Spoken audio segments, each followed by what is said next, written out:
Alors, par où commencer? pause. On va commencer par un petit moment contexte. Cette vidéo a été créée pour un ciné-club sur le thème du Nouvel Hollywood quand nous étions en première. Nous avions fait une bande-annonce sur les 2 films choisis et cette vidéo que nous avions projetée avant les 2 projections. C'est pourquoi vous entendrez des « il y a encore 6 mois », des « bonsoir à vous » et nos 12 voix de 2024. Comme c'était un énorme travail, plusieurs dizaines d'heures passées à faire autre chose que dormir, on a décidé de sortir cette vidéo. Pourquoi 2 ans après ? J'ai plus d'arguments. Bref, bonne vidéo. Il est compliqué de parler du Nouvel Hollywood quand on ne savait même pas ce que c'était il y a encore 6 mois. Et même après tout ce temps, établir une définition claire et précise s'avère encore ardu, tant les éléments qui la composent sont multiples, flous et insaisissables. Peut-on même le faire? Non mais attendez, on n'a pas fini, hein? Bon. Le Nouvel Hollywood. Au début des années 60, l'industrie cinématographique américaine est à son point mort. Les bids s'enchaînent, et les grosses superproductions, comme le Cléopâtre de Joseph L. Mankiewicz, se cassent violemment la figure, n'arrivant pas à trouver leur public et allant jusqu'à presque couler le studio iconique de la Fox. Rien que ça. En général, les réalisateurs commencent à ne plus être en phase avec les patrons des grands studios de production, qu'ils considèrent comme trop vieux pour raconter de nouvelles histoires, la plupart étaient en poste avant même que le parlant ne soit inventé, et comme trop peu inventifs pour concurrencer leur ennemi diabolique. Si bien que le milieu des années 60 va marquer une phase de transition, voire de crise dans l'industrie hollywoodienne. Le public ne cherche plus le grand péplum ou la comédie musicale, ce qu'il veut maintenant, c'est du réel. Chercher le patient zéro du Nouvel Hollywood est un exercice complexe, car il y a un petit événement qui va libérer un grand nombre de réalisateurs en 1967 et qui va en quelque sorte lancer le mouvement, c'est l'abolition du code ACE. Mais qu'est-ce que le code ACE?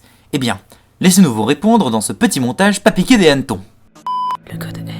Avec le code ACE, vous ne devrez jamais rendre un criminel sympathique. L'affection du spectateur devra toujours aller vers des personnages vertueux. Le code ACE. Avec le code ACE, vous ne devrez jamais représenter une relation sexuelle entre une blanche et un noir, ou inversement, car c'est mal. Le code ACE. Avec le code ACE, un baiser ne devra jamais durer plus de 4 secondes, et le reste ne pourra même pas être suggéré.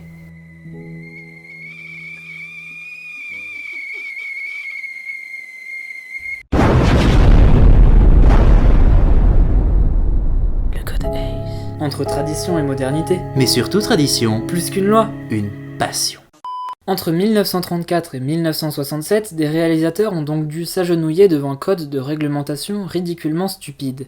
Alors bien sûr, certains ont réussi plutôt intelligemment à le détourner, comme Hitchcock par exemple, mais indéniablement ces plus de 30 ans sous cette loi ont plutôt sonné comme de la censure pour un grand nombre d'auteurs que comme une véritable restriction vertueuse.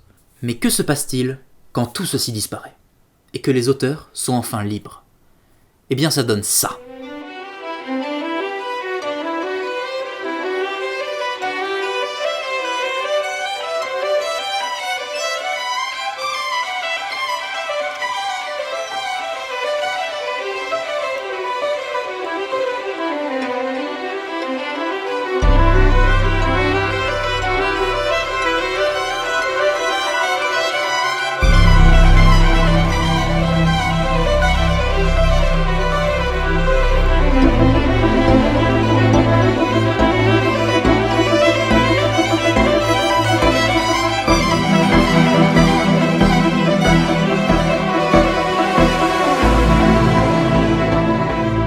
Bonsoir à vous, nous sommes 7 élèves au gymnase Jean Sturm de Strasbourg en première spécialité cinéma, et nous avions à regarder 12 films du Nouvel Hollywood sur une période d'un peu plus d'1 mois.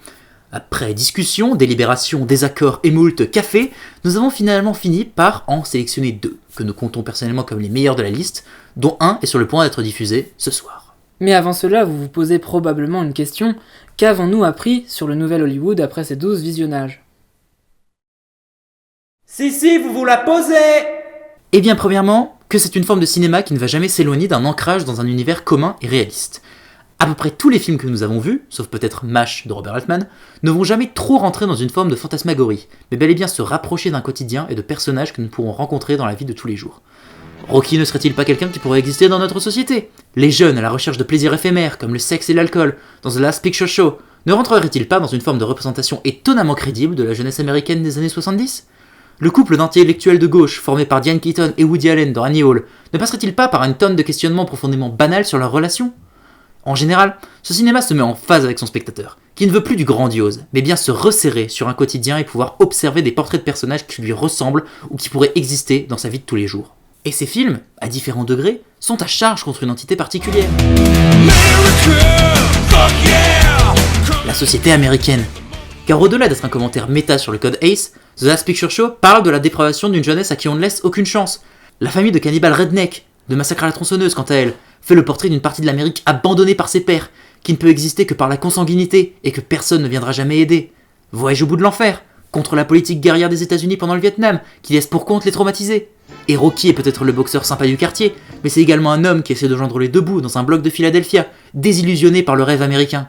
Hollywood renaît de ses cendres avec cette nouvelle génération d'auteurs qui peuvent enfin être autre chose que des faiseurs à la botte des studios. Le cinéma repart, que ce soit d'ailleurs aux États-Unis, comme en France avec la nouvelle vague, ou en Chine, avec la nouvelle vague hongkongaise, et va atteindre son point de culmination quand un petit réalisateur fera naviguer 3 hommes sur un bateau, à la recherche d'un petit poisson. Bienvenue dans l'ère des blockbusters. Just